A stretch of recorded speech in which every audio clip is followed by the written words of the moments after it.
Yo. Yeah. What's good, YouTube? It's your boy Ken. I'm back with another video for y'all today, man. You already know what the vibes are. You see the title. It's our first part of the Vinland Saga discussion series. This shit is fire. I can't lie. Episode 1 and 2 gas. Stay tuned, bro. Watch the whole video, bro. And make sure you like, comment, subscribe down below. Let's get it. I just need me a reason to snap. So honeycomb died, I put bees in the trap. Yeah, I got 9 bodies. I'm a big boy stuff, ain't nobody better. My daddy named David, I better. By money, I'm changing my schedule. Episode 1, we meet our new protagonist, Einar. He's a big boy, you know, pretty brolic, good physique, you know, but he had some tragedy already happen in his life. He lost his pops to a raid through the village. They offed him. He obviously was too young to protect him and his family at the time, or to help his pops in that situation. So he lost his dad, and the second time, before the second time happens, he's explaining to his family, like his mom and his sister, like, yeah, I just want to be able to, you know, be strong enough to protect y'all. Like, I don't want to keep taking losses. I don't want to keep getting stepped on. And they're like, yeah, whatever, because it's like he's practically still harmless. I don't know why he's so big. Like, what are you big for, bro? You just big for no reason, dog. Like, I can't lie. Like, what are you doing out here? He still can't even swing an axe properly. It meant just a farmhand, a glorified farmhand at this point. So the second raid comes, they end up murking his sister and his mom, bro, right in front of his face. And he gets knocked out and enslaved by the Danes. He can't even do anything at this point. He just feels so helpless and is hopeless at that point. And he tries to escape at one point, but they're like, nah, man, that's not how this is gonna go. This is not how this works, bro. They beat his put him back in the line, and like, listen, bro, this is what the deal is, man. You can't escape. You're ours forever right now, bro. This is a foreign land. You don't know your way around here, and it's just futile for you to escape. However, one time at these slave auctions, some dude comes by. He's asking if he's seen the guy named Thorfinn, like a dude like yay high, blonde hair, and it turns out to be Leif Erikson from Thorfinn's village, like where he was first at before Asalad and them kind of came through and just went crazy. So Leif is apparently out there looking for Thorfinn in this new land, and we find that out, and that's pretty good. You know, that shows some like maybe some promise and some hope that they might get reunited somewhere near in the future, at least before this season's over. We don't know how much time has passed before this one guy kind of walks up to Einar and is like, yo, you'd be perfect for my farm. Turns out this guy's name is Ketil, and he owns a farm, like I just said. And he basically buys Einar, takes him back to his farm. Einar's kind of just hit with this rush, like wave of just memories, and like he almost had this newfound hope because he's seeing how vast this land is that he's just came into, and all these fields and acres of wheat that he sees just kind of makes him a little bit more homesick, and he just kind of boosts his spirit a little bit, just seeing how benevolent and kind of genuine and kind-hearted this new master is. Even though he is a slave, it's like, oh, he kind of talks his mom in his head, you know. There's a little bit of an internal monologue when he's like, oh, mom, maybe I can end up building something from here. You know, you told us just to live and to always build up, you know, because regardless, it's not done yet. Like, our lineage is not over. So he gets some hope, you know, just seeing everything, and it's just a little wave of like, okay, things could be better. And at the end of the episode, we get a huge reveal because somebody else is on the farm working for Ketil, none other than our little short blonde demon Thorfinn. You feel me? So he sees Thorfinn, he's like, yo, Einar, this is, you know, this is somebody you gonna be working with right here, man. Thorfinn meet Einar meet Thorfinn type stuff. So that's how episode 1 ends, and that's crazy because, you know, honestly, overall this episode was amazing. I thought it was really well done, and you know, it's just, you know, it's another tragic story that you're gonna see in this kind of era that they're in, where Vikings just kind of just come and take whatever they want and just do everybody dirty just for their own self gain. Episode 2, Thorfinn is now told by Ketil to kind of like show Einar the ropes. You know, Einar is just supposed to be shadowing him, and essentially what their goal is, the objective is to cut down this whole field. This, honestly, not field, it's a forest, literally a forest of trees. They're supposed to chop all these trees down. So they're supposed to clear out this forest, turn this forest into wheat, like a land just teeming with wheat, and be able to harvest and sell the wheat that they gain from the ground in order to buy back their freedom. And they have another slave there. He's like, yeah, like, but he's legit, like, I bought my own freedom just this way, so y'all be able to do it in like 3 years time. So dang, it's gonna take a minute for them to do it. I mean, there's a lot of trees, so that's understandable. So Einar is with Thorfinn. He's basically showing him the ropes, but he still can't swing an axe, bro. He's still like, he just big, and you just like, he just got it stuck in the tree. Like, he's just lacking, bro. Like, he's not it right now. So he's gonna have to go through a whole training arc for real. Thorfinn's gonna have to show him what it's like to be a demon back in his prime or something. But it's time for lunch. The retainers who work for the master, Ketil, go to bring them the lunch, but they're eating it along the way. So when they get it, Einar's like, yo, this is this little bag, this is it. This is my lunch for working however many hours I got. Like, and it's a half-eaten piece of bread, and like some other like biscuit crumb, like kind of broken off. So he's about to start some drama already on his first day. Like, bro, it's your first day, bro. How you already beefing with some people already? I understand they did you dirty, but you are a slave. Like, I'm not gonna lie, like, I'd be tight too, no cap. But it's like, yo, like, you finna get yourself into more trouble. You can't even fight, so they gonna just knock your ass out too, bro. So whatever.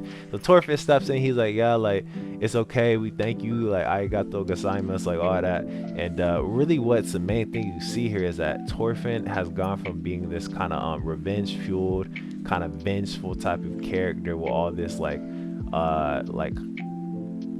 unbound, like just untamed type of like destruction, this force, and just being so defiant. And now he's kind of turned into like meek and submissive and kind of just hollow and lifeless. Like, now that Askela's dead and he has really nothing left, like, to his knowledge, really there's nothing left of his past life, and he wasn't able to get the revenge on the dude he swore to get revenge on. So he right now, he just probably feels so lost, bro. And it looks like he's lost. It looks like there's some like signs of Thorfinn still being in there, but like right now, bro, he's just a hollow himself. Aside from that, he steps in. They're on the way back to the farm, and as they're walking, the master is passing by, and bro, Einar's finna snitch, bro. He's finna snitch on the retainers, and Thorfinn's like, yo, that's not a good idea because it's just gonna make life hell for us. And but regardless, he doesn't want to hear that. He's just a new guy. He's naive, you know. He's just a naive character at this point. So he's trying to snitch on these retainers, and while he's trying to snitch, in the process, he sees a little blonde thing in the back, like in the back of the cart. He's like, yo, who is this? Like, kind of just catches him, like stops him right in his tracks. The words just kind of get stuck in his throat. He's like, yo, like, oh my god, wow, who's shorty? Like, oh, good, like, I ain't see you here before, like, you know, because it is his first day type stuff. So she looking at him, he looking at her, and he's like, yeah, never mind. Like, I ain't had nothing else to say. So he's just still staring at her as she passed by. And Torfinn's like, yo, you good, my guy? I thought you was gonna snitch. She's like, nah, yeah, whatever. Don't worry about it. Next day, they are in the wheat fields, and you meet Ketil's son. He's like a teenager, like 17, something like that. It's Almar, and he doesn't want to do none of this farm stuff, bro. He's done with this. He wants to be a warrior, but even though he wants to be a warrior, he has this sword scabbard like on his back. So while he tries to pull it out, he looks like a goofy because he gets stuck right back here. So he can't even pull it out all the way. So he just throws a fit and tries like just gallops off, and like you just like, bro, you're a joke, bro. You don't know what you're doing. You want to taste war, but you really don't know what war is like. Unlike somebody who's there. And it's funny because Thorfinn's there, and they probably think Thorfinn's so docile and innocent, but he's actually done one of the more like heinous things that probably none of them have done. Like, this man's slaughtered whole villages and stuff, bro. It's crazy. And now he's just like I said, he's a shell of himself. Later that night, Almar is in this little kind of village hut, and with this shorty, you know what I'm saying, Freckles. I can't lie, she a cutie for real, no cap. And he's out here just swinging his sword, like practicing, but it looks like he has very limited skills and training. And he tries to go for this butterfly or moth or something like that. He just misses, just whiffs completely, bro. He just sucks, bro. I know she want to laugh at his goofy ass, but she probably wasn't, because, you know, it's a power play just to be with this nigga. So he misses. Like, he really really can't hurt a fly at all. Like I think that was some type of symbolism. Like, yo, buddy, he's definitely gonna need a training arc of some sort, because right now he's harmless. He wants to be a warrior, but if he goes in there, you know what I'm saying, he's an FNG. He's out of there, no cap. So she ends up like, yo, come back to the bed, like, you know what I'm saying, like round 2. He's like, alright, fine. Bro, they pan out. Her pops got the cup to the door, like yes, like go crazy. This is what we need in order to secure that fortune. You know what I'm saying? You doing the best work possible for the family. And the mom joins, the shorty's mom and father outside just scheming, just like perfect. Yes, excellent.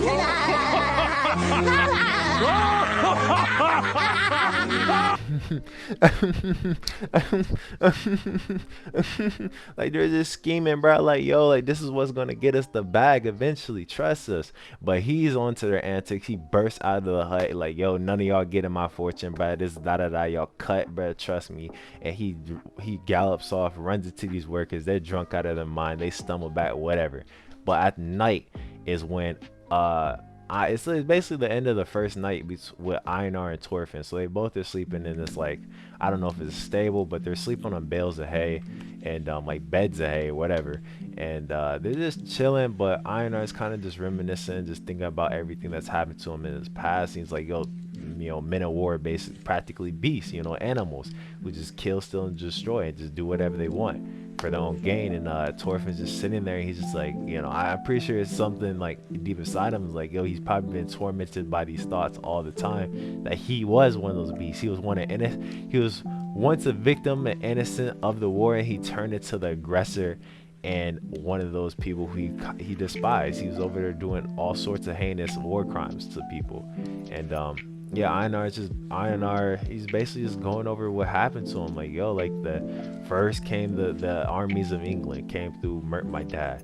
All right, next came the Danes. They came through, murked us again, bro. Just tore the village up, and they got my mom and my sister. And Thorfinn's basically, in that moment, he kind of has like he's like, oh, it's a moment of kind of understanding. He's like, yo, like I basically went through the same thing. You see it with that shot where he's just a little kid looking at the destruction, and just his whole village is burning to the ground, and he just really lost everything. And that's when he basically gave up hope and just turned his whole life into just a vengeance tour. Like he was just trying to just get as much revenge as possible for what had happened to his family. And it's crazy, man, because they really are more alike than they think.